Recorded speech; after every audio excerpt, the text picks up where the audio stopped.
Hello friends, स्वागत है आपका अपने चैनल 2020 क्लास पे। आज हम आपको एसएससी जीडी के मॉडल पेपर का थर्ड मॉडल पेपर सॉल्व करवाने चल रहे हैं। अभी हम आपको मैथ करवा रहे हैं। कुछ दिनों में हमारे रीजनिंग की वीडियोस भी आने लगेंगे, तो आप प्लीज़ वीडियोस को लास्ट तक देखिए। और अगर आप चैनल पर नए हैं तो प्लीज़ चैनल को सब्सक्राइब जरूर कर लीजिए। तो चलिए शुरू करते हैं। आपका फर्स्ट क्वेश्चन है, यदि एक संख्या को 15 से विभाजित किया जाता है तो शेष फल 13 बचता है। शेष क्या होगा जब उसी संख्या को 5 से विभाजित किया जाए। तो कह रहा है कि जब एक संख्या को 15 से विभाजित किया जाता है तो शेष फल 13 बचता है। तो शेष फल क्या होगा जब उसी संख्या को 5 से विभाजित किया जाए। तो देखिए, ऐसे क्वेश्चन को सॉल्व करने का एक तरीका होता है। हम जानते हैं भाज्य बराबर क्या होता है। हम जानते हैं भाज्य बराबर होता है भाजक गुणे भागफल प्लस शेष फल। भाजक गुणे भागफल प्लस शेष फल। हमें भाज्य नहीं पता लेकिन भाजक पता है। भाजक कितना है? 15 है। शेष नहीं पता, शेष के मान लेते हैं। भागफल नहीं पता, भागफल के मान लेते हैं। शेष फल कितना दिया है? हमें 13 दिया है। तो भाज्य इज इक्वल 15 के प्लस 13 क्या हो जाएगा? 15 के प्लस 13 हो जाएगा। अब यहाँ पे के की वैल्यू हम जो है 0 से तो नहीं पुट करेंगे, क्योंकि 0 से पुट करेंगे तो शेष आ जाएगा। तो 1 2 3 4 ऐसे ऐसे पुट करते चले जाएंगे। तो सबसे पहले हम क्या पुट करते हैं? के की वैल्यू 1 पुट करते हैं। क्या पुट करते हैं? 1। तो 15 गुणे 1 प्लस 13।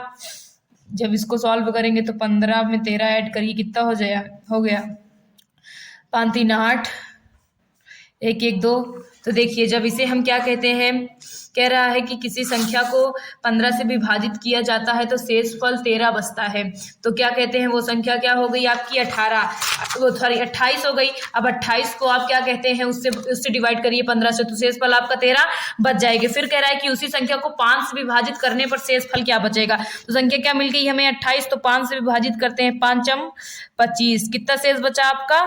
3 शेष बचा। तो कितना शेष बचा आपका? 3। आंसर क्या हो गया आपका?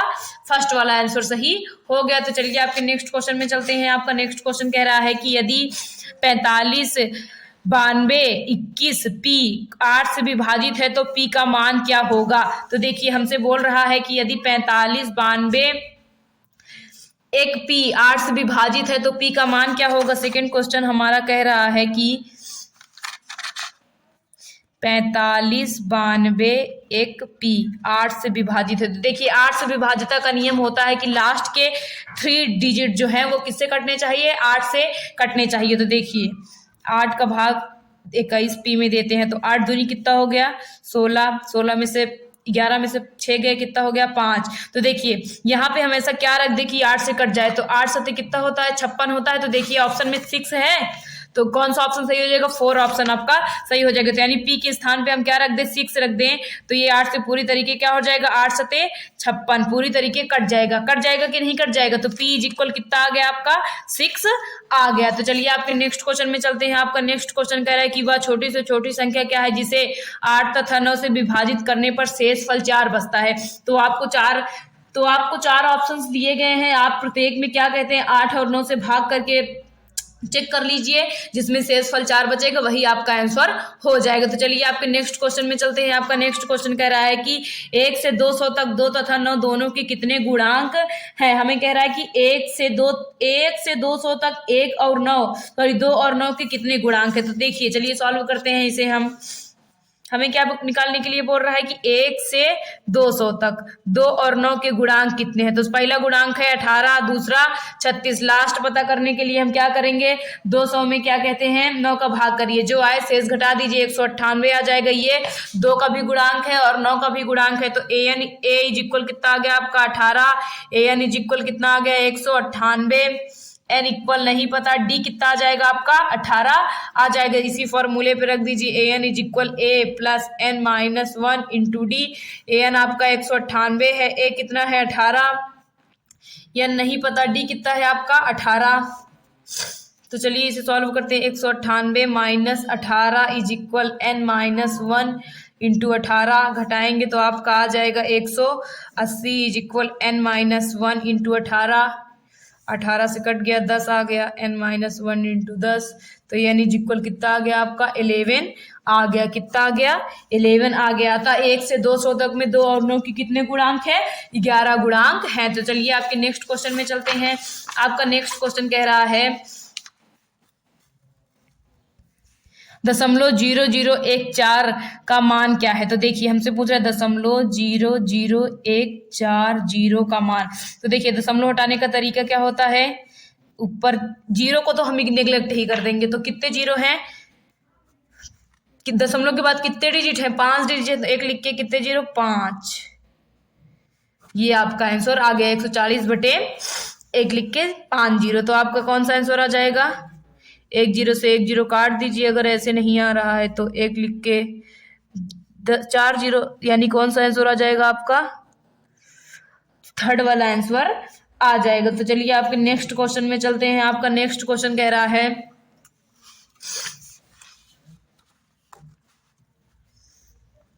ए किसी कार्य को 24 दिन में कर सकता है। ए किसी कार्य को कितने दिन में कर सकता है 24 दिन में। यदि बी की कार्य क्षमता ए से 50% अधिक हो तो उसी कार्य को बी कितने दिन में करेगा। कह रहा है कि ए किसी कार्य को 24 दिन में करता है, बी की कार्य क्षमता ए से 50% अधिक है। तो ए अनुपाते बी की कार्य क्षमता जो है अगर ए की 100 है तो बी की कितनी है 150। इसको काटेंगे तो 2 15। तो ए अनुपाते बी कितना आ गया आपका 2:3। कितना आ गया 2:3। जब ए एक दिन में 2 काम करता है तो 24 दिन में कितना काम करेगा, एक दिन में 2 काम, तो 24 दिन में 24 दूना कितना हो गया 48 काम करेगा। कितना काम करेगा 48। तो हमसे पूछ रहा है कि उसी कार्य को भी कितने दिन में करेगा। कुल कितना कार्य है 48, तो 48/3, 3 × 9 3, 3 × 18। तो बी कितने दिन में करेगा 16 दिन में बी कर लेगा। तो बी कितने दिन में करेगा बच्चों 16 दिन में कर लेगा। तो चलिए आपके नेक्स्ट क्वेश्चन में चलते हैं। आपका नेक्स्ट क्वेश्चन कह रहा है पी किसी कार्य को 15 दिन में कर सकता है और पी किसी कार्य को 15 दिन में कर सकता है और 1 सेकेंड, ये सवाल जरा मिस प्रिंट हो गई है, इसको आप छोड़ दीजिए, इसमें कुछ समझ में नहीं आ रहा है क्या करना है। चलिए आपके नेक्स्ट क्वेश्चन में चलते हैं। आपका नेक्स्ट क्वेश्चन कह रहा है कि एक समचतुर्भुज के 2 विकर्णों की लंबाई 10 सेंटीमीटर तथा 24 सेंटीमीटर है। समचतुर्भुज का क्षेत्रफल सेंटीमीटर स्क्वायर में क्या है। तो देखिए समचतुर्भुज के क्षेत्रफल का फॉर्मूला होता है क्षेत्रफल इज इक्वल 1/2 गुणित विकर्णों का गुणनफल। ये आपके समचतुर्भुज के क्षेत्रफल का फॉर्मूला होता है। तो क्षेत्रफल इज इक्वल 1/2 विकर्ण पहला है 10 और दूसरा है 24। तो 5 दूनी 10, 24 पंजे 120। तो आपका क्षेत्रफल कितना आ गया 120 सेंटीमीटर स्क्वायर। कितना आ गया 120 सेंटीमीटर स्क्वायर आपका क्षेत्रफल आ गया। तो चलिए आपके नेक्स्ट क्वेश्चन में चलते हैं। आपका नेक्स्ट क्वेश्चन कह रहा है एक वस्तु का अंकित मूल्य इसकी लागत मूल्य से 2 गुना है। 50% लाभ प्राप्त करने के लिए छूट प्रतिशत क्या होगी।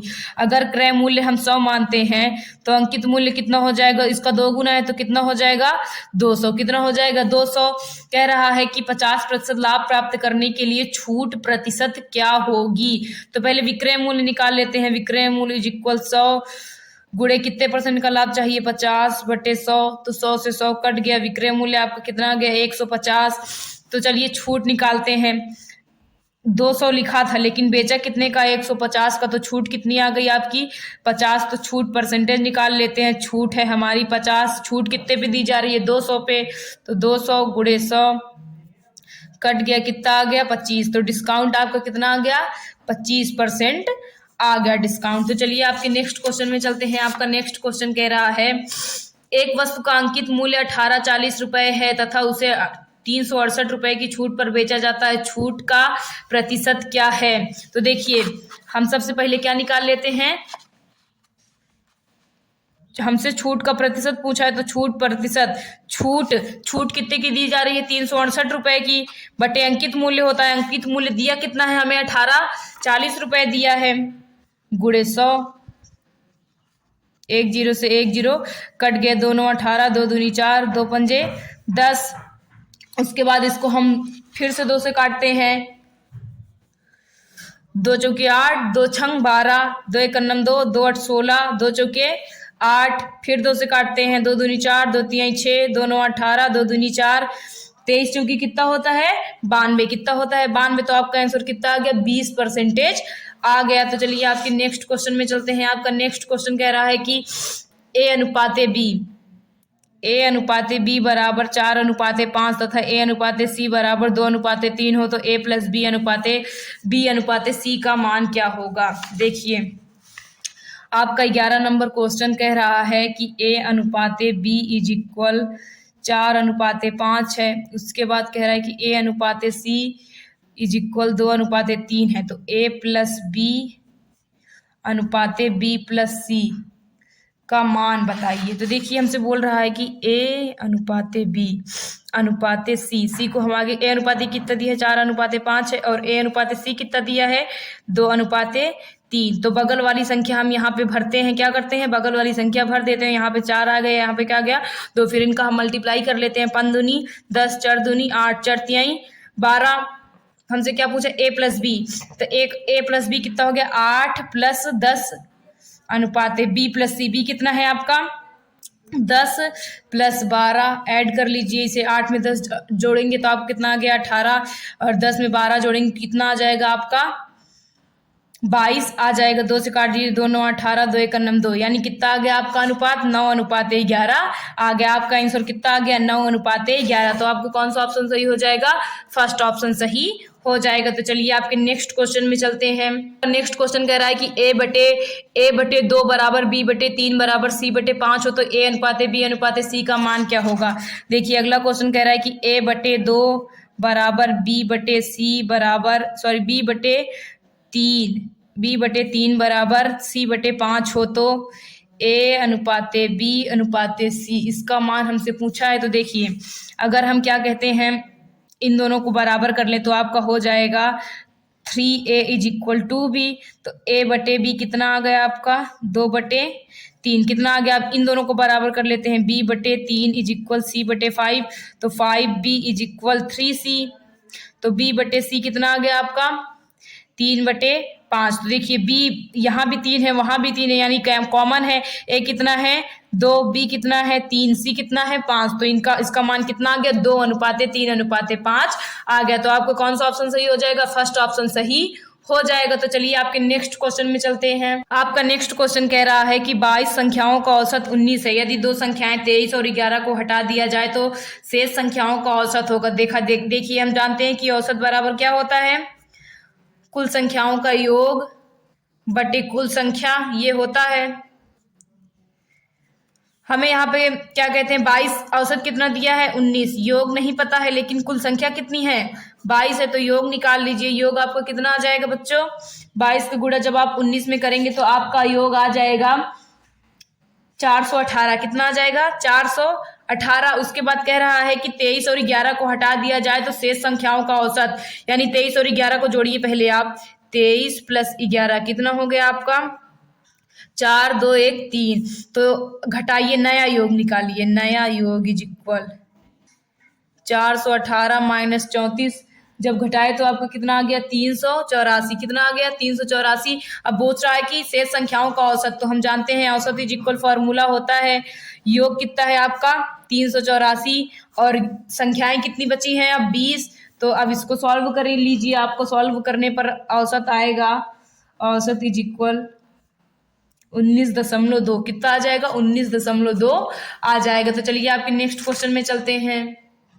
आपका नेक्स्ट क्वेश्चन कह रहा है कि यदि 5 वस्तुओं का क्रय मूल्य 8 वस्तुओं के विक्रय मूल्य के बराबर हो तो हानि क्या होगी। 5 वस्तु का क्रय मूल्य 8 वस्तु के विक्रय मूल्य के बराबर है।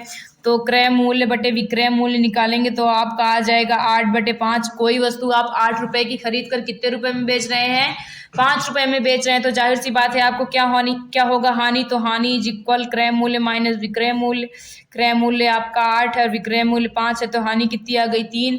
तो हानि परसेंटेज निकाल लीजिए। हानि बटे क्रय मूल्य कितना है 8 × 100, 2 चौके 8, 2 पंजे 10, 2 दूनी 4, 2 दूनी 4, 2 पंजे 10। कितना आ गया आपका हानि परसेंटेज 75/2 या तो 37.5 37.5 कितना आ गया 37.5। तो चलिए आपके नेक्स्ट क्वेश्चन में चलते हैं। आपका नेक्स्ट क्वेश्चन कह रहा है एक वस्तु को किसी निश्चित मूल्य पर बेचकर एक व्यक्ति 30% लाभ कमाता है। यदि उस वस्तु को दोगुनी कीमत पर बेचे तो लाभ का प्रतिशत क्या होगा। कह रहा है कि एक वस्तु को किसी निश्चित मूल्य पर बेचकर एक व्यक्ति 30% का लाभ कमाता है। कितने प्रतिशत का लाभ कमाता है 30% का। यदि उसी वस्तु को दोगुनी कीमत पर बेचे तो लाभ का प्रतिशत। तो देखिए चलिए फाइंड करते हैं। माना उस वस्तु का क्रय मूल्य कितना हो गया 100 रुपए, तो विक्रय मूल्य निकाल लीजिए। क्रय मूल्य 100 है, कितने परसेंट के लाभ कमाना चाह रहा है 130% का, तो 30 ऐड करेंगे 130 हो जाएगा। विक्रय मूल्य आपका कितना आ गया 130 आ गया। फिर कह रहा है कि यदि उसी मूल्य को दोगुनी कीमत पर बेचे तो नया विक्रय मूल्य कह रहा है। तो नया विक्रय मूल्य में देखिए इसको दोगुने पे बेचने के लिए कह रहा है, तो 130 में 2 का गुणा करेंगे कितना हो जाएगा 260। नया विक्रय मूल्य कितना हो गया आपका 260 हो गया। तो लाभ निकाल लीजिए। लाभ इज इक्वल 260 माइनस 100 कितना आ गया आपका लाभ 160 का लाभ आ गया। तो लाभ परसेंटेज फाइंड कर लीजिए। 160 क्रय मूल्य आपका 100 है, गुणे 100 से 100 कट गया। लाभ परसेंटेज कितना आ गया 160% का लाभ होगा। तो चलिए आपके नेक्स्ट क्वेश्चन में चलते हैं। आपका नेक्स्ट क्वेश्चन कह रहा है कि किसी वस्तु के मूल्य में 20% की कमी आ जाती है तो पहले के मूल्य को बनाए रखने के लिए नए मूल्य को कितना प्रतिशत बढ़ाना होगा। तो देखिए इसके लिए हम एक फॉर्मूला लगाते हैं, कमी ऑब्लिक अधिक परसेंटेज। कमी ऑब्लिक अधिक परसेंटेज इज इक्वल कमी ऑब्लिक अधिक बटे 100 माइनस कमी ऑब्लिक अधिक परसेंटेज गुणे 100। क्या कर देते हैं गुणे 100 कर देते हैं। तो चलिए निकालते हैं कमी ऑब्लिक अधिक परसेंटेज इज इक्वल कितने की कमी कह रहा है 20 की कमी कह रहा है। कितने की कमी कह रहा है 20 की कमी की जा रही है। तो 20 100 में से 20 घटाएंगे तो आपका आ जाएगा 80 गुणे 100 कमी ऑब्लिक अधिक परसेंटेज इज इक्वल 20 बटे 80 गुणे 100। 1 0 से 1 0 जो 2 चौके 8 काटेंगे तो कितना आ गया 25। तो कितने % की कमी या अधिकता करनी चाहिए उसे 25% की। क्या करना चाहिए उसे मूल्य को 25% बढ़ाना चाहिए। तो चलिए आपके नेक्स्ट क्वेश्चन में चलते हैं। आपका नेक्स्ट क्वेश्चन कह रहा है यदि 20 से 25% कम अंक प्राप्त हुए तो ए के अंक बी से कितने प्रतिशत अधिक हैं। तो इसमें भी यही फॉर्मूला आप लगा लेंगे। तो आप इसी फॉर्मूले को लगाएंगे, आप इसी फॉर्मूले से लगा करके इस क्वेश्चन को सॉल्व कर लेंगे।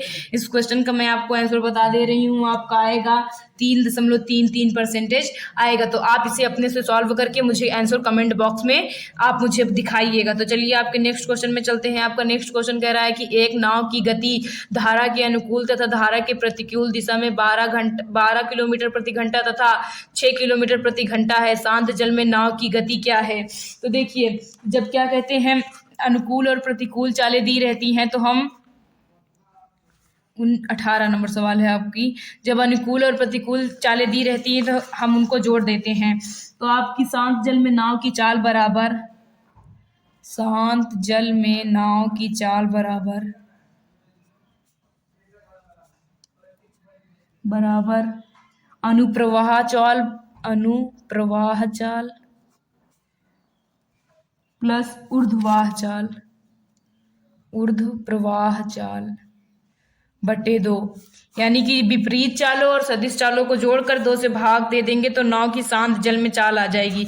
तो पहली चाल कितनी है 12 किलोमीटर प्रति घंटा और दूसरी 6 किलोमीटर प्रति घंटा है। तो 12 + 6 बटे 2 इज इक्वल 12 में 6 जोड़ेंगे तो 18 आ जाएगा। 2 9 18 यानी कितनी आ गई नाव की चाल 9 किलोमीटर प्रति घंटा आ गई। तो कौन सा ऑप्शन सही हो जाएगा आपका थर्ड ऑप्शन सही हो जाएगा। कौन सा ऑप्शन सही हो जाएगा थर्ड ऑप्शन सही हो जाएगा। तो चलिए आपके नेक्स्ट क्वेश्चन में चलते हैं।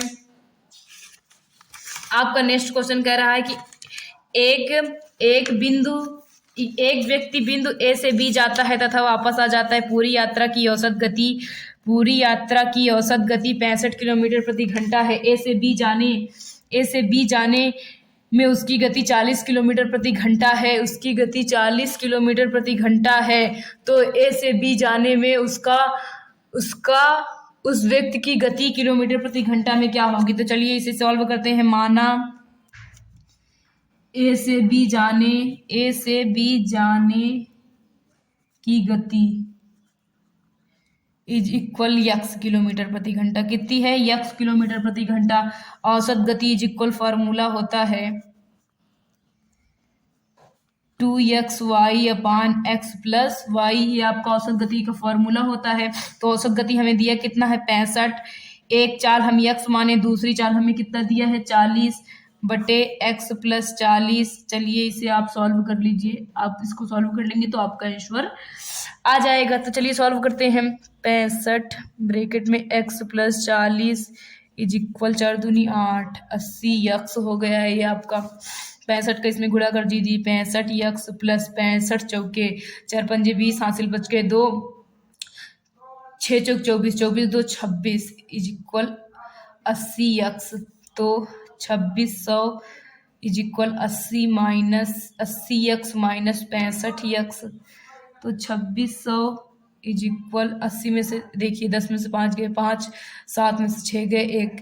तो आपका यक्स बराबर निकालेंगे तो कितना आ जाएगा? 2600/15। फिर जब आप इसे डेसिमल में चेंज करेंगे तो आपका आएगा 173.33 किलोमीटर प्रति घंटा। तो उसकी ए से बी तक जाने में चाल कितनी सी? 173.33 किलोमीटर प्रति घंटा थी। तो चलिए आपके लास्ट क्वेश्चन की ओर चलते हैं। कह रहा है आपका लास्ट क्वेश्चन, समान मूलधन चक्रवृद्धि ब्याज और साधारण ब्याज की योजनाओं में निवेश किया जाता है। चक्रवृद्धि ब्याज और साधारण ब्याज योजना में दूसरे वर्ष का ब्याज क्रमशः 660 रुपये और 600 रुपये है। ब्याज प्राप्त होता है यदि ब्याज की दर 10% हो तो मूलधन क्या है? कह रहा है कि यदि ब्याज की दर 10% हो तो मूलधन। चलिए 20 नंबर क्वेश्चन सॉल्व करते हैं। हमसे कह रहा है कि 2 वर्ष के लिए हमें मूलधन बताना है ना। तो देखिए 2 वर्ष के लिए मूलधन, 2 वर्ष के लिए मूलधन इज इक्वल ब्याजों का अंतर। ये आपका फॉर्मूला होता है ब्याजों में अंतर गुणे 100/r। आर का मतलब दर होता है। क्या होता है? दर। तो चलिए मूलधन इज इक्वल, ये 2 वर्ष के लिए जब कहेगा तभी आप इसको लगाएंगे। ओके, तो मूलधन ब्याजों का अंतर 660 माइनस 600, दर आपका कितना दिया हुआ है? 10%। कितना दिया हुआ है? 10%। तो मूलधन इज इक्वल, ये आपका 60 आ गया गुणे 1 0 से 1 0 कट गया, 10 का वर्ग कितना हो जाएगा? 100। तो मूलधन आपका कितना आ गया बच्चों? 6000 आ गया। हम उम्मीद करते हैं कि हम जो क्वेश्चंस आपको बता रहे हैं, हम आपको बेसिक चीज़ें भी बता रहे हैं। अगर आप एसएससी जीडी की तैयारी कर रहे हैं तो इतनी बेसिक चीज़ें तो आपको पता ही होंगी, लेकिन फिर भी हम आपको वो सारी चीज़ें बता रहे हैं। तो प्लीज़ आप क्या कहते हैं, वीडियोस को लास्ट तक देखिए और आपको वीडियोस में जो कुछ भी ना समझ में आता हो प्लीज़ कमेंट करके बताइए, हम आपको ज़रूर जवाब देंगे। Thank you.